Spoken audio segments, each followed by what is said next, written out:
வாழ்வழியாய் கிருபையினால் உங்கள் பிள்ளைகளுடைய கரங்களில் தருகிறோம். வார்த்தை அவர்களுக்கு கிரியை செய்யட்டும். தங்கள் வாழ்வில் இடத்தை வசிக்கும்படியாய் திறந்த மனதை இருதயத்தை கட்டளையிடும்படியாய் ஜெபிக்கிறோம். உங்களுடைய வார்த்தை அது செய்ய வேண்டிய காரியத்தை சரியாய் செய்யும்படியாய் உங்களுடைய கரத்திலே தாழ்த்தி சமர்ப்பிக்கிறோம். நாமத்தில் ஜெபிக்கிறோம் எங்கள் ஜீவனுள்ள நல்ல பிதாவே, ஆமென். நாம் அமரலாம்.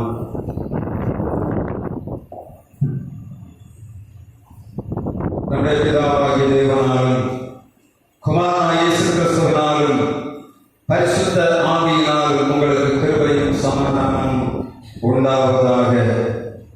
நாம் நவம்பர் மாதத்தின் மத்திய பகுதியிலே வந்துவிட்டோம். ஒரு வருடத்தின் 12 மாதங்களிலே 10 மாதங்களை கடந்து 11வது மாதத்திலும் வந்துவிட்டோம். திரும்பி பார்த்தால் ஒரு வருடம் நேற்றைக்கு கழிந்த நாள் போல மாறி போனது. ஆனால் நாம் செய்ய வேண்டிய பணிகளை செய்திருக்கிறோமா என்றால் எல்லாரும் சொல்வார்கள், இல்லை, நான் நினைத்தது ஒன்று, நடந்து கொண்டிருப்பது ஒன்று. எனவே என்னுடைய வாழ்விலே இவைகளை சரி செய்ய முடியுமா முடியாதா என்ற கேள்விக்குறி அநேகருக்குள்ளே உண்டு. கிறிஸ்தவர்களாகிய நாம் வாழ்ந்து கொண்டிருக்கிற வாழ்விலே வருடத்தின் கடைசியிலே நாம் ஒரு சில காரியங்களை செய்ய வேண்டும் என்று ஆண்டவர் எதிர்பார்க்கிறார். இந்த நாளிலும் நான் 3 விதமான காரியங்களை உலகத்திலே சொல்லி உங்களை அனுப்பும்படியாக விரும்புகிறேன். வார்த்தையை கேட்கும் போது அதை எனக்கானது என்று சொல்லி எடுத்துக் கொள்வீர்கள் என்று சொன்னால் உங்கள் வாழ்வு ஆசீர்வாதமாகும். நாம் எல்லாம் கேட்கிறதெல்லாம் பிறருக்கானது என்று ஒதுக்கி விடுவோம் என்று சொன்னால் ஆண்டவர் நமக்கு தருகிற நன்மையானவைகளை நாம் இழந்து போவோம். பரிசுத்தவான்கள் எல்லாரும் யார் யாரெல்லாம் ஆண்டவருடைய வார்த்தையை கேட்டு அதற்கு செவி கொடுத்து வாழ்ந்தார்களோ அவர்கள் வாழ்வு ஆசீர்வாதமாய் காணப்பட்டது. யார் யாரெல்லாம் ஆண்டவருடைய வார்த்தையை அற்பமாய் எண்ணினார்களோ வாழ்வு கேள்விக்குறியாய் போனது. கிறிஸ்தவர்களாகிய நாம் இந்த வருடத்தின் கடைசியிலே இன்னும் 45 நாட்கள் இந்த வருடத்துக்கு இருக்கிறது. ஒவ்வொரு நிமிடமும் விரைவிட்டது என்பதை நாம் உணர்ந்து கொள்ள வேண்டும். 10 மாதங்களில் நாம் செய்ய முடியாத காரியத்தை இந்த 45 நாட்களிலே செய்ய முடியுமா என்று சொன்னால் முடியும் என்பதை நான் ஆணித்தரமாக வைக்கிறேன். ஒருவேளை நான் என்னுடைய வாழ்வில் 10 மாதங்களிலும் சோம்பேறியாய் உதாசீனமாய் வாழ்ந்து கொண்டிருப்பேன் என்று சொன்னால் இன்றைக்கு கற்றுக் கொடுக்கிற வார்த்தையை நாம் திரும்ப நமக்குள்ளே அப்பியாசித்து அதற்கு நேராய் திரும்புவோம் என்று சொன்னால் நம்முடைய வாழ்வு ஆசீர்வாதமாகும். இன்றைக்கு முதலாவதாக யாத்ரா 19ஆம் அதிகாரம் 4-5 வசனத்தை ஒரு ஆள் வாசிக்கலாம். யாத்ராகம் 19ஆம் அதிகாரம் 4-5 வசனங்களை ஒருவர் வாசிக்கலாம். நான் எகிப்தியருக்கு செய்ததையும் நான் உங்களை கழுகுடைய செட்டைகளின் கீழே சுமந்து உங்களை எண்ணெண்டை சேர்த்துக் கொண்டதையும் நீங்கள் கண்டிருக்கிறீர்கள். நீங்கள் வாக்கை உள்ளபடி கேட்டு என் உடன்படிக்கை கைக்கொள்வீர்கள் என்று சொன்ன சகல ஜனங்களிலும் நீங்களே எனக்கு சொந்த சம்பத்தாகவும் பூமி எல்லாம் என்னுடையது. கர்த்தர் சொல்லுகிறார், உங்களை அடிமைத்தன வீடாகிய எகிப்திலிருந்து நான் உங்களை அழைத்துக் கொண்டு வந்தேன். எப்படி கழுகு தன் செட்டையின் மேல் சுமந்து கொண்டு தன்னுடைய குஞ்சை கொண்டு வருவது போல என்று கர்த்தருடைய வார்த்தை சொல்லுகிறது. அதன் அர்த்தம் என்ன? கர்த்தர் நம்மை கடத்தி கொண்டு வந்த இந்த 10 மாதங்களையும் நாம் நினைவு கூற வேண்டும். வருடத்தின் ஆரம்பத்திலே எவ்வளவு எதிர்பார்ப்புகளோடு தாவீதிலே வந்திருந்தோம். எனக்கு இந்த காரியம் நடக்காதா? என்னுடைய சூழ்நிலைகள் வருடக்கணக்காக மாறிப்போய் கொண்டிருக்கிறது. என்னால் ஒன்றும் செய்ய முடியவில்லையே. என் சரீரத்திலே ஒரு நோய் என்னை அழுத்திக் கொண்டிருக்கிறது. எனக்கு விடுதலை கிடைக்குமா என்று அங்கலாய்த்த நாட்களை நாம் நினைத்து பார்க்க வேண்டும். என் பிள்ளைக்கு ஒரு திருமணம் ஆகுமா ஆகாதா? என் பிள்ளைகளுடைய வாழ்வை எவ்வளவு கேவலமாக என்று ஜனவரி மாதம் நினைத்து பார்த்த நாட்களை திரும்பி பார்க்க வேண்டும். கர்த்தர் நம்மை பாவத்தின் அடிமைத்தனத்திலிருந்து நாம் விழுந்து விடுவோம் என்று நினைத்த நேரத்தில் நாம் நம்மை விழுந்து விடாதபடி தூக்கி நிறுத்தி கொண்டு வந்தாரே, அதை திரும்பி பார்க்க வேண்டும். கர்த்தர் செய்த நன்மைகளை திரும்பி பார்க்கும்படியாய் ஆண்டவர் சொல்லுகிறார். முதலாவதாக ஆண்டவர் நம்மிடத்தில் எதிர்பார்ப்பது திரும்பி பார்க்க வேண்டும். ஆண்டவர் லோத்தின் மனைவியை பார்த்து சொல்லுகிறார், பின்னிட்டு பாராதே, ஓடிப்போ, நீ உயிர் தப்பும்படியாய் ஓடிப்போ என்று சொன்னார்.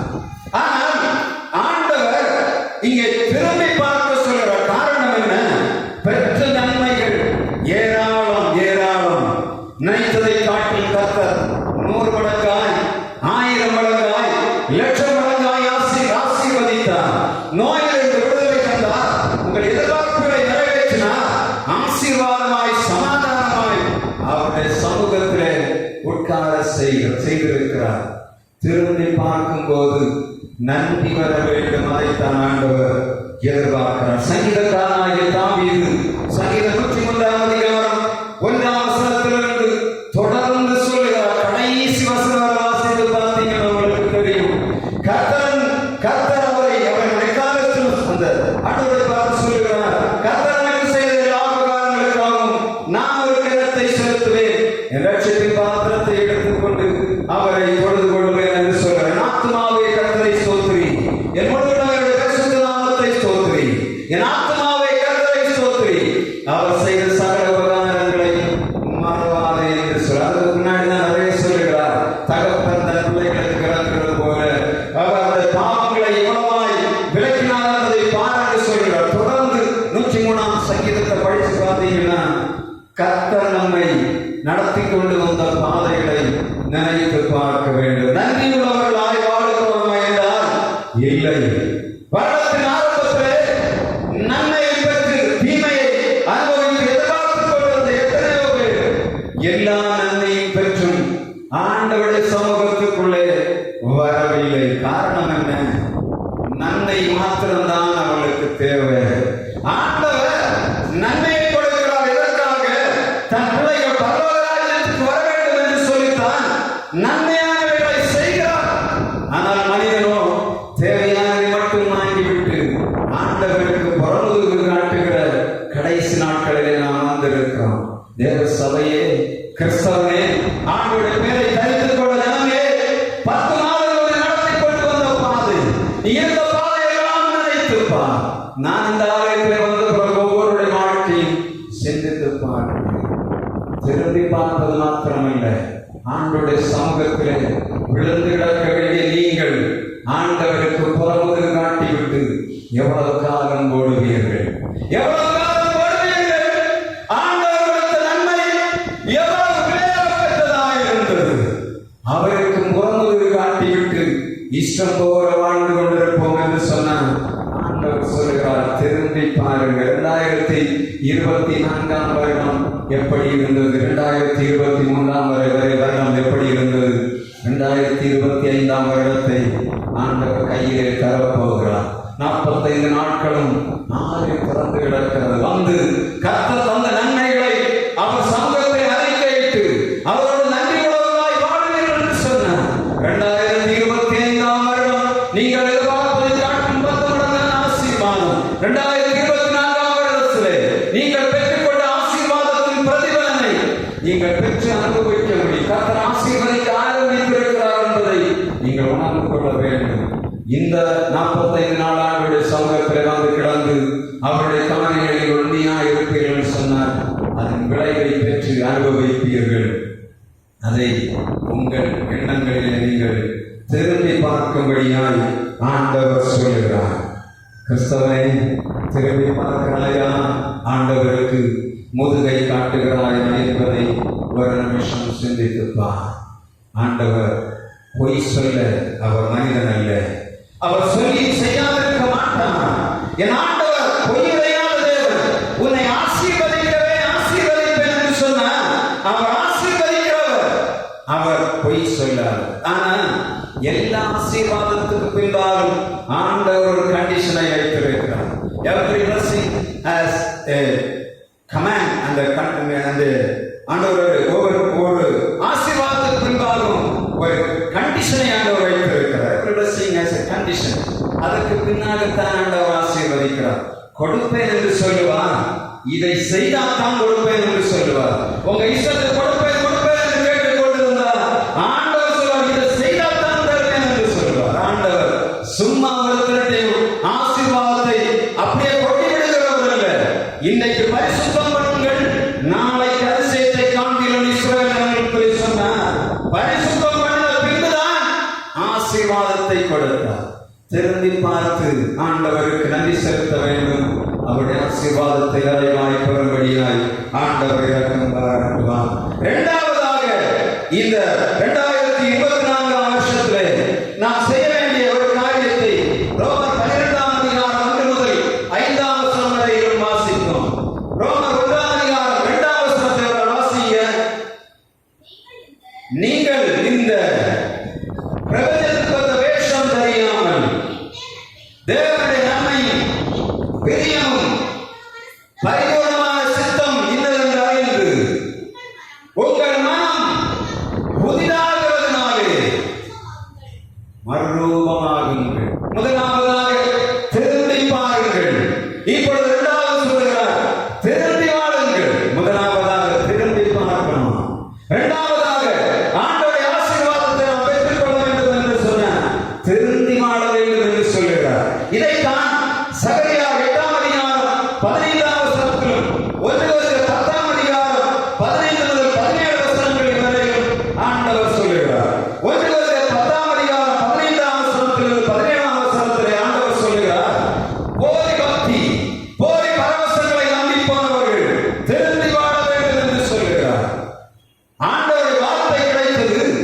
பிறப்பிலிருந்து அவருடைய வாழ்வு வரையிலும் ஆண்டவர் நடத்தி கொண்டு வந்தார். திருச்சபையிலே வைத்து ஒவ்வொரு காரியங்களையும் ஆண்டவர் கொடுத்தார். ஆசீர்வாதத்தை பெற்றனுபவித்த நாங்கள் போலி மனிதர்களுக்கு பின்பாக, கள்ள தீர்க்கதரிசிகளுக்கு முன்பாக, கள்ள போதகர்களுக்கு முன்பாக போய் ஆண்டவர் கொடுத்த நல்ல ஆசீர்வாதத்தை கேள்விக்குறியாய் வைத்திருக்கிறார்கள். திரும்பி வாழ வேண்டும் என்று சொல்லி ஆண்டவர் எதிர்பார்க்கிறார். வசனத்தின்படி கட்டப்படாத வாழ்க்கை அது சரியான வாழ்க்கை அல்ல.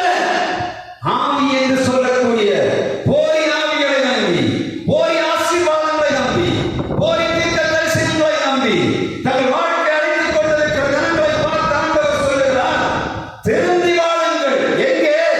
வசனத்தின்படி வாழ்வை அமைக்க வேண்டும் என்று சொல்லுகிறார். ஆண்டவருடைய வார்த்தை சொல்லுகிறது, கடந்த வாரம் நாம் கொடுத்த செய்தியின்படி ஆண்டவர் மேல் கட்டப்பட்ட கல்லையாகிய கிறிஸ்துவின் மேல் கட்டப்பட வேண்டும் என்று சொல்லி ஆண்டவர் சொல்லுகிறார்.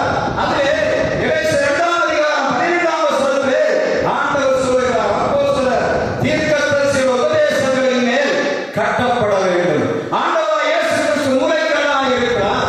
அப்போஸ்தலர் உபதேசத்திலே நிலைத்திருக்க வேண்டும் என்று கர்த்தருடைய வார்த்தை சொல்லுகிறது. அப்போஸ்தலர் உபதேசம் என்று சொன்னால் என்ன? அப்போஸ்தலராகிய பேதுரு, யாக்கோபு, யோவான், பவுல், பேதுரு இவர்களைக் கொண்டு எழுதப்பட்ட நிருபங்கள் தான் கிறிஸ்தவத்தின் அச்சாணி. ஆகவே இங்கே காணப்படுகிற அநேக காரியங்கள் கிறிஸ்தவத்திற்கு வேதத்திலிருந்து ஆண்டவர் கொடுக்கிறார். தேவ பிள்ளைகளாகிய தீர்க்கதரிசிகளை கொண்டு, அவருடைய ஊழியரை கொண்டு கர்த்தர் அவருடைய வார்த்தை விதைக்கிறார். பொய் சொல்லாதே, திருடாதே, எல்லா காரியங்களும் அனாவசியமான காரியங்களை செய்யாதே என்று சொல்லிதான் அவ்வளவு காரியத்தை அப்போஸ்தலர் நடவடிக்கைகளிலிருந்து வெளிப்படுத்தின விசேஷம் வரையும் ஆண்டவர் எழுதி வைத்திருக்கிறார். ஆனால் இன்றைக்கு காண்கிற காரியம் என்ன? மனிதர்கள் பொய்யான மனிதர்களை நம்பி, பொய்யான காரியங்களை நம்பி அவர்களுக்கு பின்னாக போய்விட்டார்கள். 1 பேதுரு 2ஆம் பேதுரு 2 பேதுரு நிருபங்களை நீங்க பார்த்தீங்கன்னா 2 பேதுரு 2ஆம் அதிகாரத்திலே கள்ள கிறிஸ்துக்கள், கள்ள தீர்க்கதரிசிகள் பெருத்து போனபடியினாலே ஜனங்கள் சாய்க்கப்பட்டு போனார்கள். ஆன்லைன் விபச்சாரம் நடந்து கொண்டிருக்கிறது. ஆன்லைன் அது நடந்து கொண்டிருக்கிறது. அநேகர் அதற்கு பின்பாக போய்விட்டார்கள்.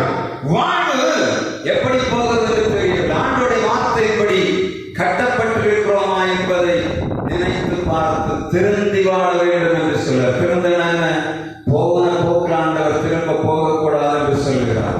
எதுவரையும் நாம் தவறாய் போயிருக்கிறோமோ அங்கிருந்து மனம் திருந்தி திரும்ப வர வேண்டும். கெட்டகுமாரன் இளையகுமாரன் தகப்பது வீட்டை விட்டு போனான். எந்த அடியும் வாங்கி எல்லா விதமான உபத்திரங்களையும் பெற்ற பின்பு அவன் திரும்பி வந்ததாக வேதம் சொல்லுகிறது. தகப்பன் ஏற்றுக்கொண்டான். இதற்கு பதிலாக இன்னொருவன் இருந்தான். ஆண்டவர் ஒருவனை பார்த்து சொல்லுகிறார், தன்னை காட்டிக் கொடுத்தவனை பார்த்து சொல்லுகிறார், சிநேகிதனே. தாகத்திலே அங்கே திருவிருந்தில் அவர் கலந்து கொண்டிருக்கும் போது அப்போது ஆண்டவர் சொல்லுகிறார், உங்களை ஒருவனை காட்டிக் கொடுப்பான். ஆண்டவரை பார்த்து எல்லாரும் கேட்கிறார், யார் உண்மை காட்டிக் கொடுப்பது? நானா என்று சொல்லி ஒவ்வொருவரும் கேட்கிறார்கள். ஆனால் ஆண்டவர் நேரம் கொடுத்தார். எப்படி? அவன் திருந்துவதற்கான நேரத்தை கொடுத்தார். அவனும் திருந்தவில்லை. முடிவு உங்கள் கையிலே நான் வைக்கிறேன். மனுஷன் திருந்தபடி ஆண்டவர் நேரம் கொடுக்கிறார்.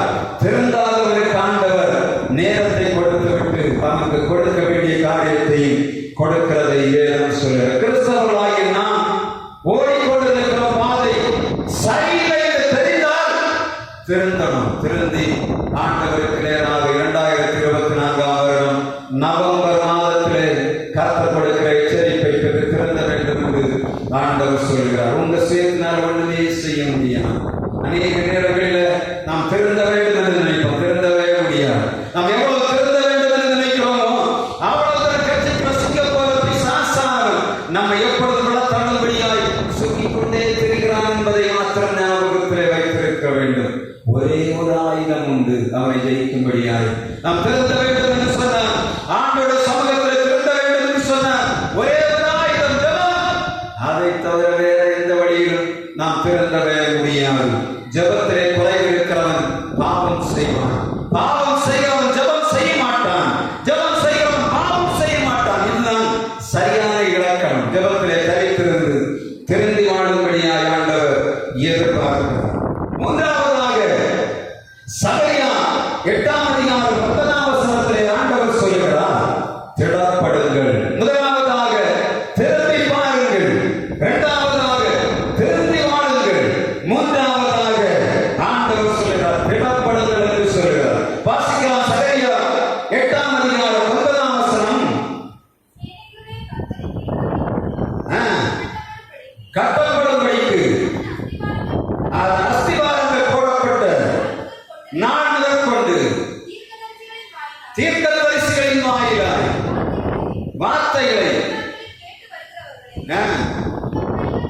உங்கள் கைகள் திடப்பட கடவுள் என்று சேனைகளின் கர்த்தர் சொல்லுகிறார். உங்கள் கைகள் திடப்பட கடவுள். ஆண்டவருடைய ஆலயத்தை, ஆண்டவருடைய ராஜ்யத்தை கட்டும்போது திடமற்று போகும்படியாய் சாத்தான் செய்கிற வேலை என்ன? அவிசுவாசம், சோதனை, பரியாசங்கள், நிந்தைகள், அவமானங்கள், சரீர வேதனைகளை கொண்டு போட்டு ஆண்டவருடைய ராஜ்யத்தை கட்டியெழுப்ப முடியாதபடி நம்மை தடை கொள்கிறதை நாம் பார்க்க முடியும். நம்முடைய சரீரமாகிய இந்த ஆலயத்தை கட்ட முடியாதபடி நமக்குள்ள கிரியை செய்கிற பிசாசு கிரியை என்ன?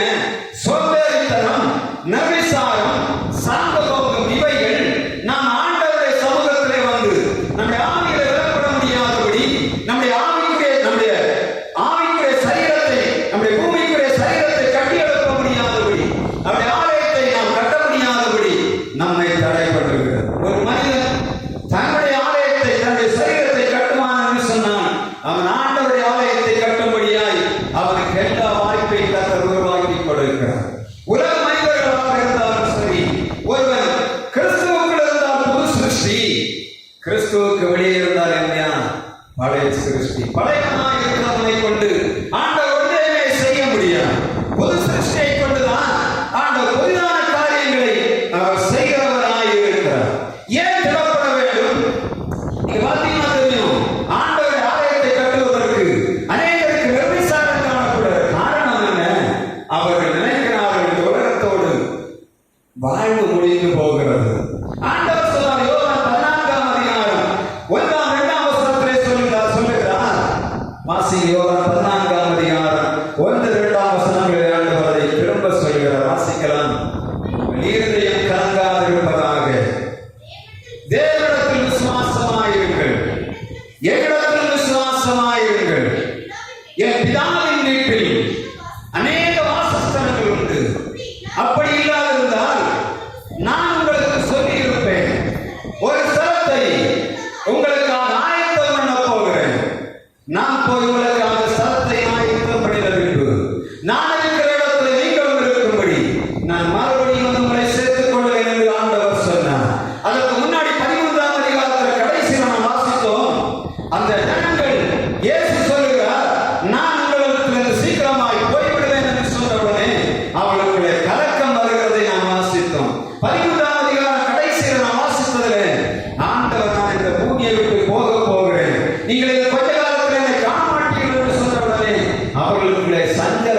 சொல்லுகிறார், சஞ்சலப்பட வேண்டாம். ஏனென்று சொன்னால் உங்கள் கைகள் கிடப்பட வேண்டும். இதற்காக நான் உங்களுக்காக ஒரு ஸ்தலத்தை ஆயத்தம் பண்ணி கொண்டிருக்கிறேன். அந்த ஸ்தலத்துக்கு வரும்படியாக உங்களை ஆயத்தம் பண்ணி கொண்டிருக்கிறேன்.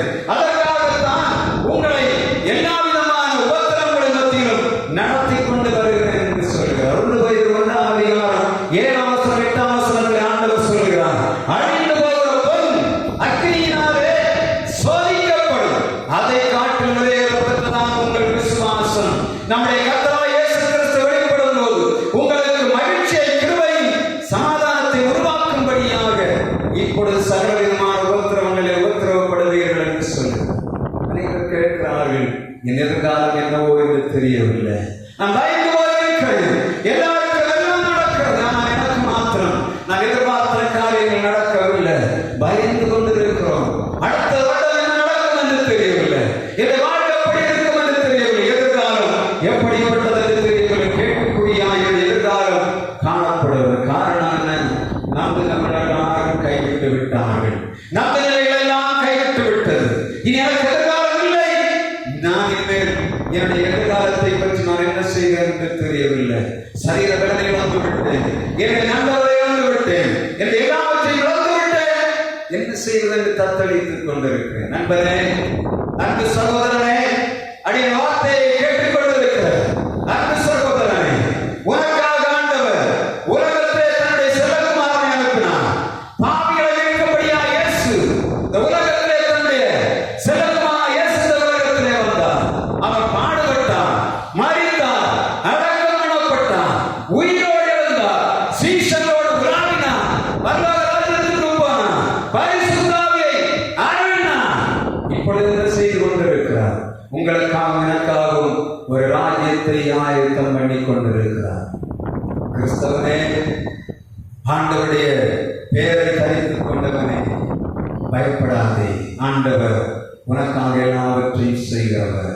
தம்முடைய ஒரே பேரான குமாரனாகிய இயேசு கிறிஸ்துவையே நமக்காக தந்தவர்.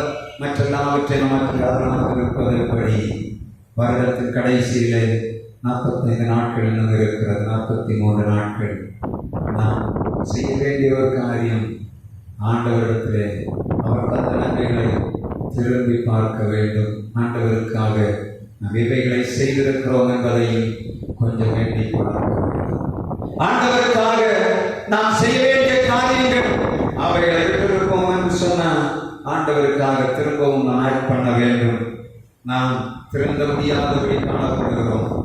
திருந்தும்படியாய் ஆண்டவர் எதிர்பார்க்கிற காரணம் என்ன? திருந்தவர்களுக்கு ஆண்டவர் ஆசீர்வாதத்தை கொடுத்தார். நம் வேதத்திலே மிக முக்கியமாக கவனிக்க வேண்டிய ஒரு காரியம் உண்டு. பேதுரு இயேசுவை 3 முறை மறுதலித்தான். மத்தேயு 26:25 சொல்லுகிறது, அவன் மறுதலித்து விட்டு சேவல் போகுகிறது. 3 முறை மறுதலித்தவன் மனம் திரும்புகிறான். அவனுக்குள்ளே மனஸ்தாபம் வருகிறது. ஆண்டவர் யோவான் 21 எடுத்து பார்த்தீங்கன்னா, அவன் இந்த உலகத்தை விட்டு போகும்போது ஒரு ஊழியத்தை ஒரு மனிதனிடத்திலே கொடுக்கிறார். எல்லாவற்றிலும் ஆண்டவருக்கு எல்லா காரியத்தை செய்தால் முந்திரி கொட்டை மாதிரி நின்று கொண்டிருந்தான். ஆண்டவர் எவைகளை செய்ய சொன்னால் உடனே செய்வான்.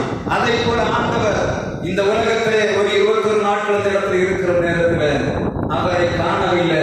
மற்ற 6 பேரை கூட்டிக் கொண்டு முதலாவதாக பழைய தொழிலுக்கு போனவன் யாரு? 21 நாட்களுக்குள்ள பழைய தொழிலை தேடி போன பேதுரு. ஆண்டவர் 21 15, 16, 17 யோவானிலே சொல்லுகிறான். அவனை கூப்பிட்டு கேட்கிறான், சீமோனின் குமாரனே, சீமோனே, பேதுருவே, பாவையே, இவர்கள் எல்லாரும் என்னிடத்தில் அன்பாக இருக்கிறாயா என்று கேட்கிறான். அவன் சொல்லுகிறான், ஆண்டவரே, அன்பாக இருக்கிறேன். 2வது ஆண்டவர் கேட்கிறான், பேதுருவே, இவர்கள் எல்லாரும் என்னிலே அன்பாக இருக்கிறாயா? ஆம் ஆண்டவரே, அன்பாக இருக்கிறேன். 3வது ஆண்டவர் கேட்கிறார். 3வது மறுதலித்தவர்களிடத்திலே 3 முறை திரும்ப கேட்கிறார். அவன் சொல்லுகிறான், ஆம் ஆண்டவரே, நான் உம்மை நேசிக்கிறேன் என்பதை நீர் அறிவீர் என்று சொல்லி மனஸ்தாபப்பட்டு மனம் திரும்புகிறவனாயிருந்தான். அவனிடத்துல தான் ஒரு ஊழியத்தை கொடுத்தார். எதை கொடுத்தார்? நாட்டுக்குட்டிகளை மேய்ப்பாயாக, என் நாடுகளை மேய்ப்பாயாக, நாடுகளை மேய்ப்பாயாக என்ற பணியை யாரிடத்திலே கொடுத்தார்? திருந்தினரிடத்திலே கொடுத்தார். திருந்தி வாழும்போது ஆண்டவர் உங்களுக்கு மேன்மையான பணியை ஆண்டவர் வைத்திருக்கிறார்.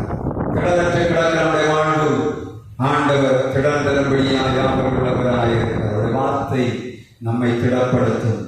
அவர் நமக்காக உருவாக்கி கொண்டிருக்கிற பரமராஜ்யம் எப்பொழுதும் நம்மை திடப்படுத்தும். உலகத்தின் மண்ணல் நாம் மாறி போகலாம். நமக்காக உருவாக்கி கொண்டிருக்கிற ராஜ்யம் ஒரு காலம் மாறாது. வெளிப்படுத்தல் 21ஆம் அதிகாரம் 10ஆம் வசனத்தில் படித்து பாருங்கள். ஆண்டவர் நமக்காக உருவாக்கி கொண்டிருக்கிற ராஜ்யம் எவ்வளவு விசேஷமானது என்பதை நாம் காண முடியும்.